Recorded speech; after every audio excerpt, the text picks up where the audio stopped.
সচিব এবং আমাদের সচিববৃন্দ তারা আমাদের মতো শিক্ষকদের কাছে শিক্ষা গ্রহণ করেই আজকে এই পদগুলোতে উন্নীত হয়ে আসন গ্রহণ করেছেন। কিন্তু তারা যদি তাদের নিজেদের শিক্ষকদেরকে সম্মান করতে না জানেন তাহলে তারা কিভাবে ওই শিক্ষকদের কাছ থেকে শিক্ষা গ্রহণ করে? তারা 45% বাড়ি ভাড়া নিচ্ছে, তারা 1500 টাকা চিকিৎসা বাচ্চা নিচ্ছে, তারপর তারা নিচ্ছে তাদের সন্তানদের জন্য তারা শিক্ষা ভাতা নিচ্ছে, তারা বিনোদন ভাতা নিচ্ছে, পাশাপাশি তারা 3 বছর পর পর বিনোদনের জন্য তারা 15 দিন করে ছুটি নিচ্ছে। কিন্তু আমরা শিক্ষক তাদেরকে শিক্ষা দিয়ে যদি আমরা আজকে বঞ্চিত লাঞ্ছিত হয়ে রাতের বেলায় আমরা এই শহীদ মিনারে অবস্থান করতে হয়, তাহলে আজকে তারা কতটুকু সম্মান বোধ করবে বিশ্বের দরবারে?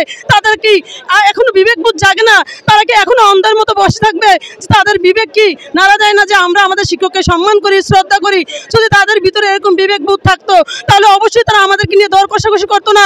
তারা আমাদেরকে বাজারের পণ্যের মতো, যে পণ্যগুলো পচনশীল পণ্য, সেই পণ্যের মতো যে দিন শেষে হয়তো দাম দর কষাকষি করে 3 ভাগের 1 দাম বললে 1 ভাগ বললে হয়তো শিক্ষকরা মেনে নেবে, তাই তারা 20% জায়গায় কতক্ষণ 5%, কতক্ষণ 10% এরকম করে দর কষাকষি করতেছে। আমরা কি ফুটপাতের সেই পচা পণ্যের মতো শিক্ষক সম্মানিত জাতি?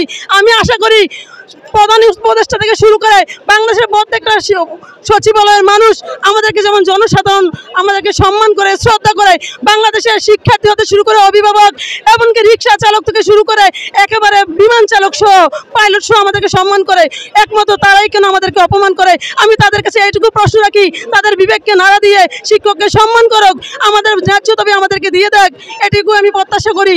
আমি এখানে শেষ করছি। আল্লাহ হাফেজ।